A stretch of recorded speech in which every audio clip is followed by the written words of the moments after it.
Texas, mother.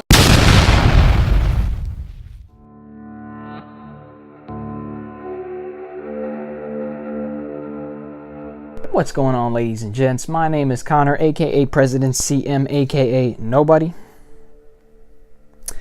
And I'm back with another 10 Points of Redemption video. This, of course, is a part of a double header that I am releasing on my channel. Another 10 Points of Redemption video is up about Leatherface, Texas Chainsaw Massacre 3. I urge you to check that out after you're done watching this one. Or if you've already watched that one, I thank you greatly. I hope you enjoyed. Now, of course, we had to stick with the same franchise, and we're going to talk about 2013's Texas Chainsaw, aka Texas Chainsaw 3D. This movie is directed by John Lustenhop and stars Alexandra Daddario, Dan Yeager, or Yeager, however it's pronounced. I tried to find out, can't find a steady pronunciation, so I'm just going to say them both. And also stars Trey Songz, the musician, rapper, whatever you'd like to call him. And this movie was not too popular when it came out. Still not very popular today. 19% on Rotten Tomatoes, 31% on Metacritic. Ultimately, this movie was panned. Not a lot of people liked it. Some people could appreciate things about it, but today I'm going to run through the things that I appreciated about it upon my next viewing, and I hope you enjoy. So ultimately, not much left to say. Let's get into the 10 Points of Redemption for Texas Chainsaw, aka Texas Chainsaw 3D.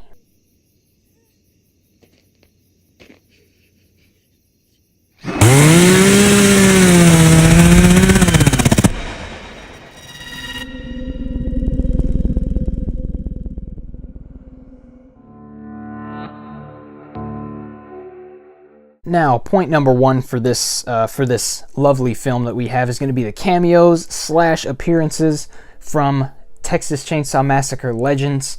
Of course, we have the incomparable Bill Moseley, who played the amazing character of Chop Top in Texas Chainsaw Massacre 2, returning in this movie as Drayton Sawyer, in for the original actor who passed away in 2003.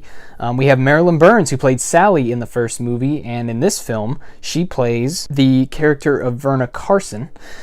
John Duggan, or Dugan, he returns in this film as Grandpa Sawyer, which he played in the first film back in 1974. And of course, I would be wrong if I did not bring up the amazing Gunnar Hansen, who played Leatherface in the original movie, returns as Boss Sawyer in this film. Rest in peace, Gunnar Hansen. We miss you. Great job playing Leatherface in the original. But ultimately, these cameos and appearances weren't really distracting. They kind of added to what this movie was trying to do, which was pay tribute to the original. Now, to anybody who might be confused, this is not a remake. If you haven't seen this movie, or if you watched it and were a little bit confused, it's not a remake. It's actually a sequel, almost like how Halloween 2018 just did recently. It ignored all the previous movies in the franchise and basically was a direct sequel to the original. And it tried to show in a lot of ways that it was paying tribute. It used the same, camera sounds that they used throughout the original franchise. It used some of the similar setups, but the cameos were definitely a good way to pull in the audience and to show, hey, this is a Texas Chainsaw Massacre movie, and we're paying close attention, and we know what happened in the past, and we're going to pay tribute to it in this film. And speaking of that, point number two is going to be the callbacks in this movie. There were so many callbacks that they had to the original franchise, from things as simple as wallpapers to shots to recreating the original house to burn it down eventually. But even the house that they go into later is very similar to the layout of, the original Texas Chainsaw Massacre house. As a sequel, it really does a lot to remind us of the original one. Like I said, wallpapers on the walls, even the door slamming scene with Leatherface, and even the look of Leatherface overall is very similar to the original look of the character that they had in the first film. Even in the beginning, when they do show us the character, I think it's done really well. They even did, sort of setups with different shots, and they had different shots that remind you of the original one, including one of a very similar shot with some red shorts, and damn. But like I said, it's a good, they did a good job of saying, hey, this is a Texas Chainsaw Massacre sequel. We know what happened in the original movie, like I said in the first point, and we're going to do our best to pay tribute to it. And another thing that they did, in my opinion, to pay tribute to it, and is my next point, point number 3 for this film, is the cinematography. It was sort of a blend of the original movie and movies from the 1970s, different kind of grindhouse style movies, and they mixed it with the modern take on horror films. So it didn't exactly feel like some of the movies that came out around that time by the same company, something like My Bloody Valentine 3D, which came out in 2009, and even other movies that came out in 2013, movies like Insidious, The Conjuring. Those had similar feels. They were done by the same director, but just movies like Mama and stuff, they all had this sort of similar feel, and even though this was a slasher, and of course it's going to feel different, it didn't have that sort of overly modernized feel because it did have so many callbacks to the original, and it was filmed so similarly to the original that I felt like when they did have modern things, even though it was distracting, it wasn't too much to take away from the cinematography of this movie and the look of it.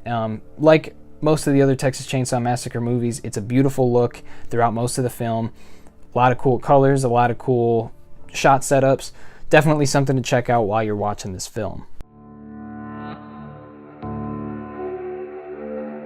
Now, point number 4 is going to be the brutality of this movie. From the meat cleaver kill that happens in it, to somebody getting sawed in half, to all the different scenes that they have, to car crashes that they have in this film. They do their best to amp up the brutality in this movie, and it's sort of a refresher because I just talked about the Texas Chainsaw Massacre 3, which had toned down violence, partially due to MPAA butchering, partially due to some mistakes with the props. Go back and watch that video and watch the behind the scenes of this movie to find out exactly what happened with that. But in Texas Chainsaw 3D, they did a good job of really showing us the brutality, really showing us and stepping up the gore. There is no shortage of gore and brutality in this movie, so I definitely recommend watching it if that's something that you like in films, especially in your Texas Chainsaw Massacre movies. Which is going to lead me to my next point, point number 5. Leatherface is actually scary in this movie. They did a good job of making Leatherface a scary character, especially throughout the beginning half of the movie. Maybe towards the end he's not as scary or intimidating, but in the beginning of this movie, from the first time we see him up until probably about halfway, probably about 60 to 70% through the movie, Leatherface is terrifying. The scares that they have with him are really effective, and the things that they do with him are really cool, especially along what I said of brutality. He just does a lot of things in this movie where, they might build up the tension beforehand and just release it on you. But they did a really good job of handling Leatherface in this movie, in my opinion, going along the lines of what happened in the first movie and just stepping it up a little bit. And it's something that I don't think they get enough credit for in this movie. And of course, point number 6 is going to be Alexandra Daddario as the character of Heather. Heather was a pretty good character in my opinion, and she did a good job. In a movie that's kind of littered with some bad acting throughout, especially from Trey Songz, which, let me just say this real fast, stop putting rappers in horror films. The only decent example I can think of is LL Cool J in H20. Almost every other time you put a rapper in a horror film, he almost ruins it, and I feel like that sort of happened in this movie. He wasn't the greatest character. He wasn't the worst either. He's not, we're not even going to get into Busta Rhymes, but he's not Busta Rhymes. He's pretty straightforward, but there are some things in this movie that he did that bothered me. He wasn't a very good actor. And the rest of the actors in this movie aren't great, especially the second girl character in this movie, this sort of side chick.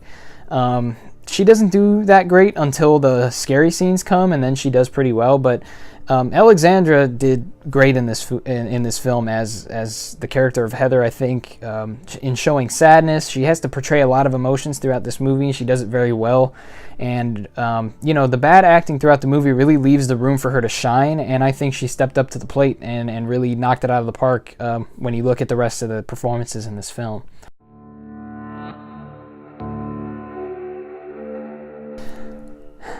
Now I'm ready. I'm ready for people to come at me about this one. And point number 7 is going to be the perspective angle. Now, this is something that they introduced in the very first movie, but something that people complained about when this film came out. In the first film, if you watch it clearly, you see that there is a perspective angle that they introduce where if you watch it at face value, you're going to feel bad for these kids because they're just getting slaughtered. They're getting butchered. The things that are happening to them are just absolutely horrific. But there is also a perspective angle when you look at mostly Leatherface, but as the Sawyers as a whole, I think Leatherface mostly is what you can look at, and look at it from his perspective. You even see a scene at one point where Leatherface is looking out the window like, where are all these people coming from? Which is something that I really love about that movie, where it sort of gives you perspective on him, and he's just protecting his home from these people who are coming out of the woods like crazy to invade his house seemingly.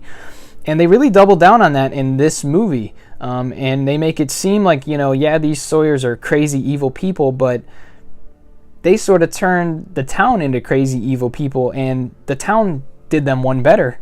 And I think introducing that perspective angle really doubles down, and it was a really ballsy move. And like I said, a lot of people did not like that about this, but to me, I think it was one of the best things they could have done. And especially, driving the rest of the story home, which I'll get into later. I really like that they doubled down on the perspective angle for this movie. And I know a lot of people don't, but I'm sorry, they kind of did it in the first movie, so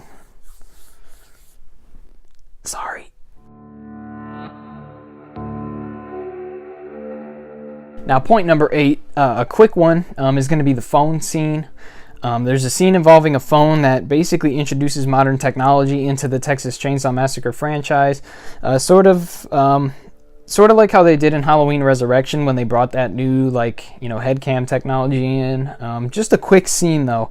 Didn't integrate it too much into the story, didn't make it too crazy, but it was a good way of taking and saying, hey, we know this technology exists, so we're going to use it to our advantage. And I think they did it pretty well. And it's a pretty, tension-filled scene, in my opinion, and one that's definitely worth checking out. And I think, it's one that I don't think gets enough credit for properly introducing new technology into a story that might have struggled with the introduction of this new technology.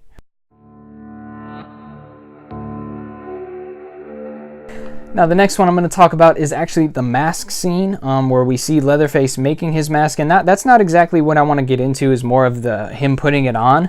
And I'm not going to say exactly what happens in this scene, but it's most of the way through the movie where he puts on a new mask, and it is done masterfully. I think a great way to show the craziness of this character and how far he'll go to put this mask on and to make sure it stays on, and I won't go any further than that.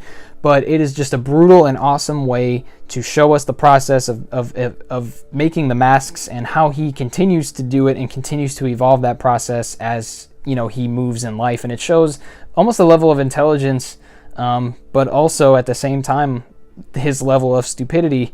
And it was just a really cool little thing I thought they did that I thought people would appreciate if pointed out to them. And point number 10 for this movie is going to be the story. That's right, I said it. The story is going to be the 10th thing that I think carries this movie ahead and is something that I don't think is talked about in the right light enough. It did a good job of bridging modern times with the original film and bringing us to a point where it's not going to be the same thing over and over again. It's not going to be people from Texas or people from out of town coming into Texas for little to no reason for a tiny little road trip. Now, it starts that way, but then it gives us a purpose to end up at the house, and it gives us a purpose to be there instead of a car breaking down again. And it introduces, some side characters in between that, we think are going to go one way, but they end up going another way. And some of it's a little predictable, but I think the story overall did a great job of bridging modern times to the previous film. I, like I said before, loved the continuation of the perspective angle and bringing a new character into that, one that is an outsider that learns about this information and didn't know about it previously, and I think that was really smart to do. And it told this story how the franchise is intended to be told, with, you know, in a brutal way. No apologies for what they did, and clearly they didn't have any for this movie. And that's exactly how I feel a Texas Chainsaw movie should be. And even the modern things that they did with this movie, I think everything fit very well. The only things I don't think fit well were just small things, like some of the music they used, maybe a couple of the lines, and, you know, some of the teenage aspects of it that they introduced that a lot of modern horror films do, especially slashers. Around probably 2008 to maybe 2017, the movies are very teen oriented, and I felt like this kind of fell into that a little bit, but the rest of the story I felt was carried, you know, really well through, really bridged it perfectly, continued the perspective angle like I liked, and really just did a good job of modernizing the Texas Chainsaw Massacre for its sequel. So that's going to do it for this video, guys. Let me know what you thought about it in the comments. Let me know what you want to see from me next. I hope that watching this video has convinced some of you that maybe didn't like the movie to go back and watch it again and see if you're able to appreciate it more. Maybe if you did love the movie before, maybe you'll go back and watch it and see if you can appreciate it even more. And if you've never seen this movie, I hope this has convinced you to double down, go watch that movie. Definitely recommend it to people if you're a Texas Chainsaw Massacre fan, or if you're a fan of sort of early 2010 horror films. Definitely recommend it if you're a fan of those. And like I said, if you're a Texas Chainsaw Massacre fan and you haven't seen this, I highly recommend it to you. And that's going to do it for today's video, guys. Like down below. I would love if you liked and commented. I'm a fair president. I like to interact with you guys in the comments. Other than that, that's going to be it for today's video. My name is Connor, aka President CM, and you can love this movie, you can hate this movie. Either way, all I have to say is, do your thing, cuz.